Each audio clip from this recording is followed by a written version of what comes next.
Hello बच्चों, आज हम पढ़ेंगे एनसीईआरटी गणित कक्षा 10 के बुक से प्रश्नावली 5.3 के प्रश्न संख्या 16 से। इसके पहले के सारे प्रश्नों का हल हमने पिछले वीडियो में करा रखा है, जिसका लिंक आपको डिस्क्रिप्शन में मिल जाएगा, आप उसको वहां से देख सकते हैं। प्रश्न संख्या 16 में दिया है, किसी स्कूल के विद्यार्थियों को उनके समग्र शैक्षिक प्रदर्शन के लिए 7 नगद पुरस्कार देने के लिए 700 रुपये की राशि रखी गई है। यदि प्रत्येक पुरस्कार अपने से ठीक पहले पुरस्कार से 20 रुपये कम है तो प्रत्येक पुरस्कार का मान ज्ञात कीजिए। तो चलिए हम लोग इस प्रश्न को हल करते हैं, और आप लोग भी कॉपी पेन लेकर के तैयार हो जाइए इस प्रश्न को हल करने के लिए। इसमें ये प्रश्न संख्या 16 है। इसमें हम मान लेते हैं, माना प्रथम पुरस्कार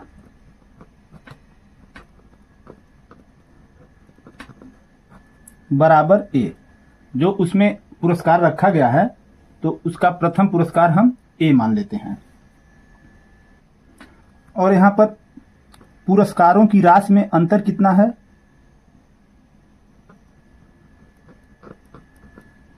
पुरस्कारों की राशि में अंतर जो डी है हमारा सार्व अनुपात, ये -20 है, क्योंकि प्रत्येक पुरस्कार अपने ठीक पहले पुरस्कार के से 20 रुपया कम है, तो इसलिए यहां पर सार्व अंतर डी बराबर हो जाएगा -20। और यहां पर कुल पुरस्कार की संख्या कितनी है?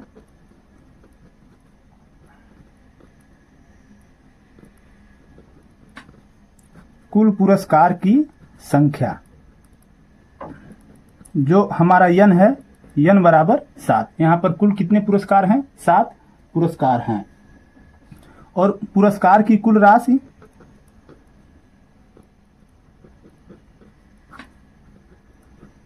पुरस्कार की कुल राशि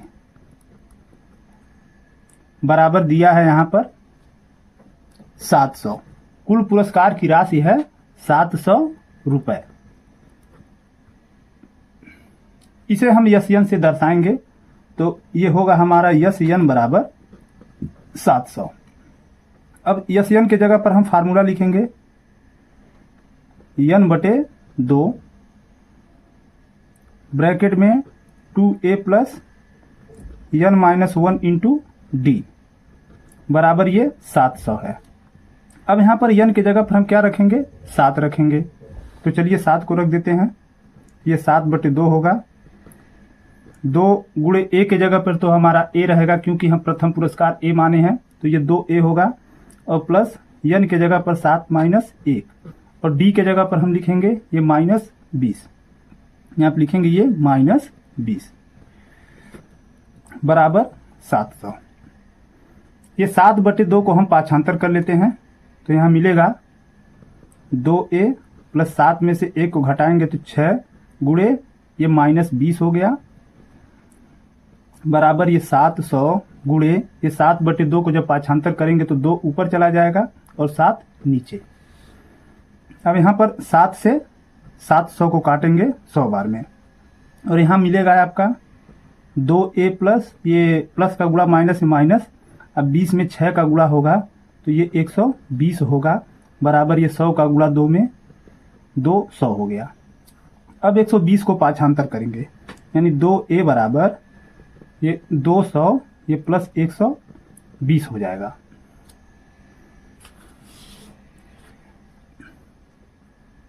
अब यहाँ पर 2a बराबर 200 में से 120 को घटाएंगे तो यहाँ 0 में से 0 निकलेगा, ये 0, और 10 में से 2 निकलेगा।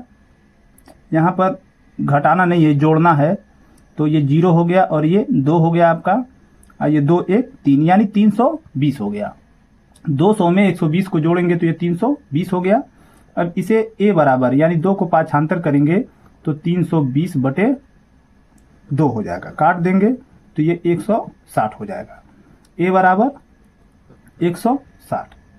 तो ये प्रथम पुरस्कार जो है हमारा 160 रुपये हो गया। तो इस प्रकार इसका जो दूसरा पुरस्कार होगा 160 रुपये से 20 रुपया कम होगा। तो यहाँ पर पुरस्कारों की राशि का क्रम क्या होगा? अतः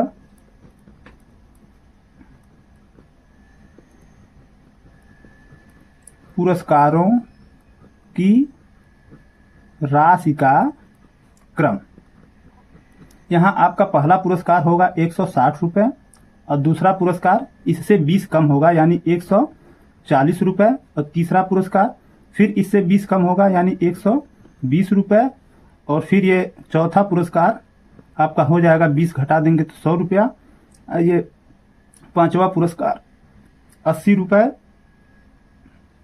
और ये छठवां पुरस्कार जो होगा फिर 20 घटाएंगे तो ये 60 रुपये, और ये सातवां पुरस्कार हो जाएगा आपका 40 रुपये। तो इस प्रकार पुरस्कारों का क्रम होगा 160 रुपये, 140, 120, 100, 80, 60 और 40। तो ये आपके प्रश्न का आंसर हो जाएगा।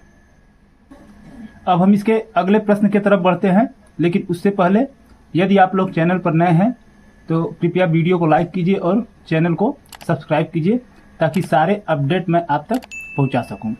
तो अगले प्रश्न की तरफ हम चलते हैं, जो प्रश्न संख्या 17 है। इसमें दिया है, एक स्कूल के विद्यार्थियों ने वायु प्रदूषण कम करने के लिए स्कूल के अंदर और बाहर पेड़ लगाने के बारे में सोचा। यह निर्णय लिया गया कि प्रत्येक कक्षा का प्रत्येक अनुभाग अपनी कक्षा की संख्या के बराबर पेड़ लगाएगा। उदाहरण दिया है यहाँ पर, कक्षा 1 का एक अनुभाग एक पेड़ लगाएगा, और यहाँ पर फिर दिया है 2 का एक अनुभाग 2 पेड़ लगाएगा, कक्षा 3 का एक अनुभाग 3 पेड़ लगाएगा इत्यादि, और ऐसा कक्षा 12 तक के लिए चलता रहेगा। प्रत्येक कक्षा के 3 अनुभाग हैं। इस कक्षा के विद्यार्थियों द्वारा लगाए गए कुल पेड़ों की संख्या कितनी होगी? तो हमें 1 से 12 तक बच्चे जितने भी पेड़ लगा रहे हैं उन सब पेड़ों की संख्या बताना है।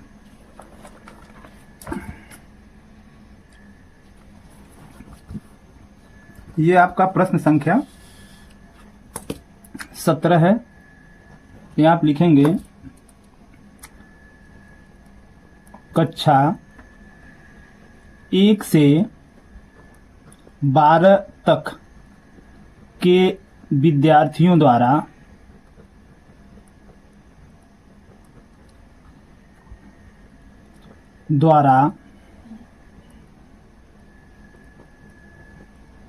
लगाए गए पेड़ों का क्रम। अब कक्षा 1 का विद्यार्थी 1 पेड़ लगाएगा, फिर कक्षा 2 का विद्यार्थी 2 पेड़ लगाएगा, कक्षा 3 का विद्यार्थी 3 पेड़ लगाएगा। इसी तरीके से क्रम चल रहा है, और कक्षा 12 का विद्यार्थी जो है 12 पेड़ लगाएंगे। इस तरीके से ये क्रम चलेगा। यहाँ पर दिया है प्रत्येक कक्षा के पास 3 अनुभाग हैं। आप लिखेंगे, चूंकि प्रत्येक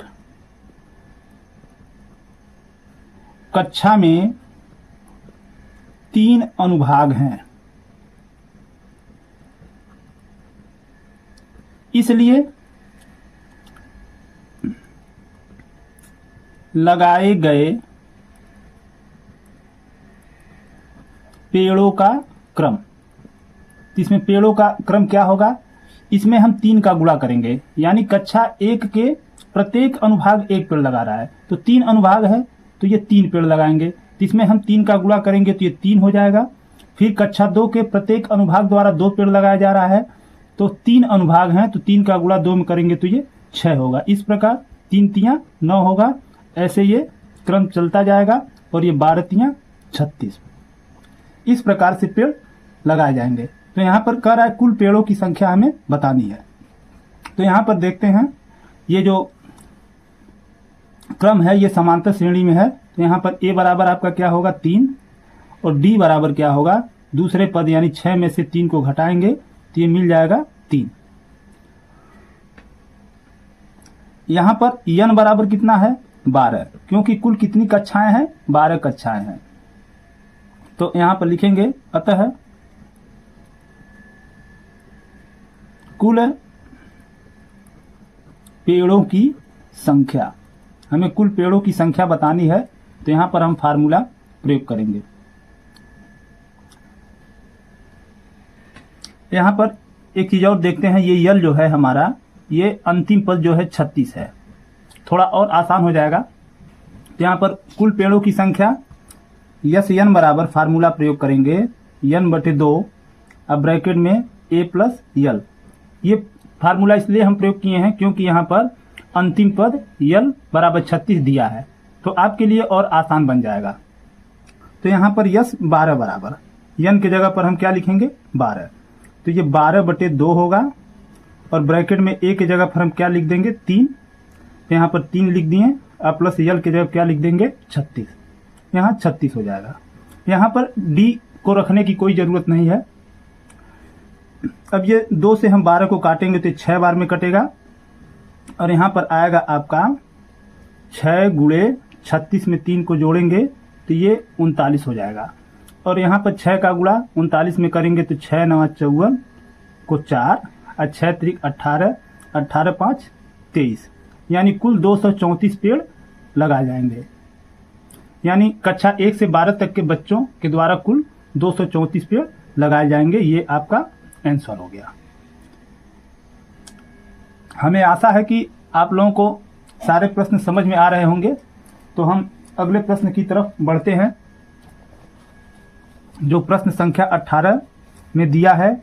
केंद्र ए से प्रारंभ करते हुए बारी बारी से केंद्र ए और बी को लेते हुए त्रिज्याओं 0.5 सेमी, 1 सेमी, 1.5 सेमी, 2 सेमी वाले उत्तरोत्तर अर्धवृत्तों को खींचकर एक सर्पिल बनाया गया है, जैसा कि आकृति 5.4 में दर्शाया गया है। 13 क्रमागत अर्धवृत्तों से बने इस सर्पिल की कुल लंबाई क्या है? जहां पाई बराबर 22/7 लीजिए। यहाँ पर पाई का मान 22/7 लेना है, और यहाँ पर आपकी किताब में ये चित्र दिया गया है। यहाँ पर संकेत दिया है क्रमशः केंद्रों ए बी वाले अर्धवृत्तों की लंबाई L1, L2, L4 है। तो हमें इस सर्पिल की कुल लंबाई ज्ञात करना है। तो चलिए ये शुरू करते हैं। प्रश्न संख्या 18। यहां पर पहले हम फिगर को बना लेते हैं ताकि अच्छे तरीके से समझ में आ जाए।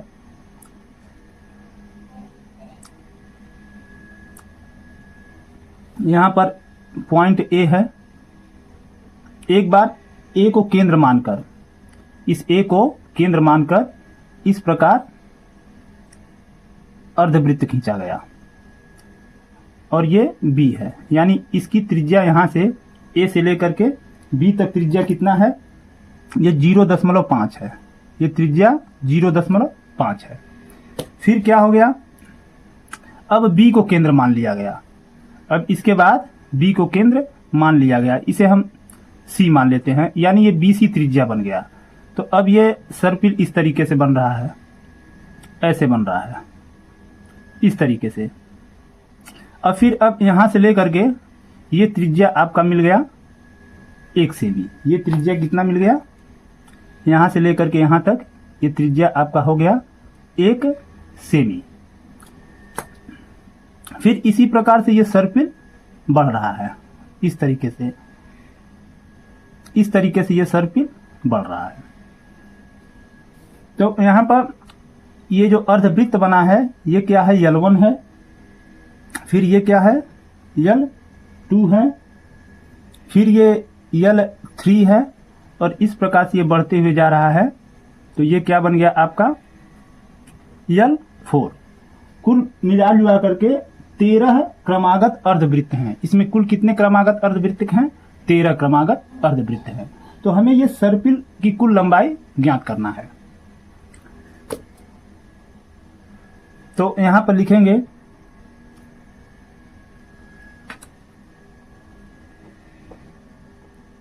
अर्धवृत्तों की त्रिज्या। यहां पर जो ये अर्धवृत्त बन रहे हैं, इसकी त्रिज्या। तो यहां पर R1 बराबर क्या होगा आपका? यहां से लेकर के यहां तक ये क्या हो गया? 0.5 सेमी। और ये R2 बराबर, अब R2 क्या हो जाएगा, अब देखिए ये दूसरे इस वृत्त के लिए अब त्रिज्या क्या बनेगा, ये बनेगा 1 सेमी, 1 सेमी। फिर यहाँ पर ये L3, इसके लिए त्रिज्या क्या बनेगा, यहां से लेकर के यहां तक त्रिज्या बनेगा, यानी 1 सेमी ये और 0.5 सेमी ये, यानी ये R3 बराबर क्या हो जाएगा, 1.5 सेमी। इस प्रकार अगर हम इस L4 के लिए हम त्रिज्या क्या होगा आपका, L4 के लिए फिर हमारा यहां से 0.5 सेमी बढ़ जाएगा, यानी ये R4 हो जाएगा आपका, इसमें 0.5 जोड़ेंगे तो ये हो जाएगा 2 सेमी। ऐसे ये त्रिज्या बढ़ती चली जाएगी। तो यहां पर अब हम अर्धवृत्त की परिधि,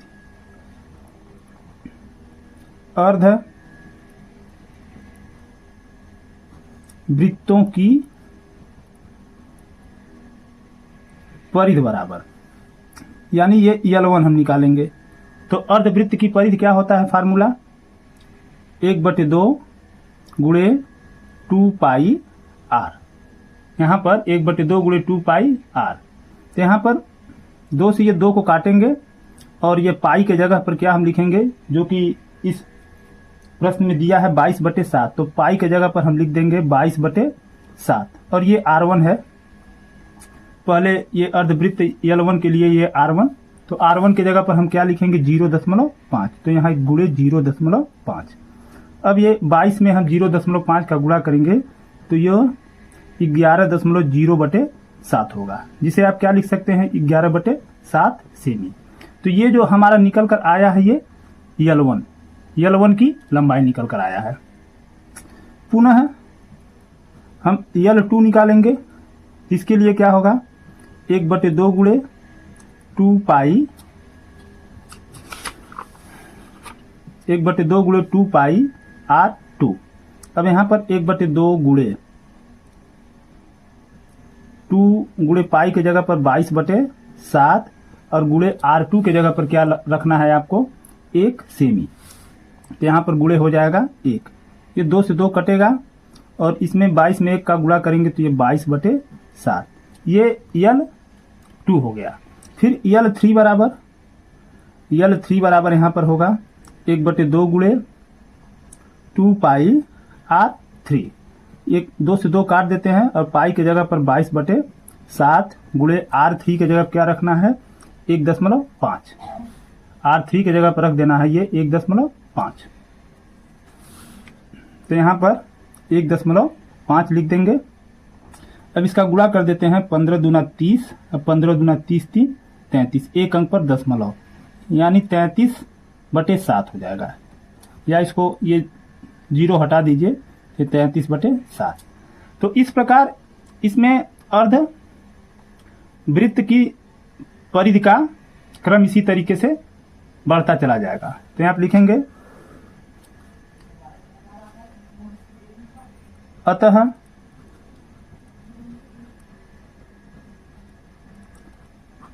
परिधियों को AP में रखने पर आपका क्या मिलेगा, ये 11/7 और फिर ये 22/7 और यहाँ पर L3 आपका क्या आ गया 33/7। यहाँ आप लिखेंगे 33/7। इस प्रकार से ये चल रहा है। तो इसमें कुल सर्पिल में कितने अर्धवृत्त हैं, 13 अर्धवृत्त हैं। तो यहाँ पर A बराबर क्या है आपका 11/7 और ये D बराबर कितना है, D बराबर होगा आपका 22/7 में से हम 11/7 को घटाएंगे तो मिल जाएगा आपका 11/7, ये आपका D हो गया। और यहाँ पर N बराबर कितना है, कुल कितने अर्धवृत्त हैं 13, तो यहाँ N बराबर 13। तो फिर यहाँ पर पूछ रहा है सर्पिल की कुल लंबाई, हमें यहाँ पर निकालना है सर्पिल की कुल लंबाई। तो कुल लंबाई के लिए हम फार्मूला प्रयोग करेंगे, S N बराबर n बटे 2 ब्रैकेट में 2a plus n-1 into D, इसका प्रयोग हम करेंगे। तो यस n के जगह क्या लिखेंगे 13, ये हो जाएगा यस 13 बराबर ये 13 बटे 2 ब्रैकेट में 2 गुणे ए की जगह पर क्या रखना है आपको 11 बटे 7, अब प्लस n के जगह पर 13 माइनस 1 और डी के जगह पर आपको क्या लिखना है 11 बटे 7। अब इसको हम हल कर देंगे, यहाँ पे मिलेगा 13 बटे 2 और यहाँ पर ये 2 का गुणा 11 में तो 22 बटे 7 हो जाएगा। अब प्लस 13 में से 1 को घटाएंगे तो 12 गुणे 11 बटे 7। अब यहाँ पर ये 13 बटे 2 और ये 22 बटे 7 प्लस ये 12 में 11 का गुणा करेंगे तो 11 दूना 22, हासिल 2 हो गया, 11 एकम 11, 11 2 13, यानी 132 बटे 7 हो गया। अब यहाँ पर ये 13 बटे 2 गुणे हर बराबर है तो अंश को जोड़ देंगे, 2 2 4 और 3 2 5 और ये 1, 154 बटे 7।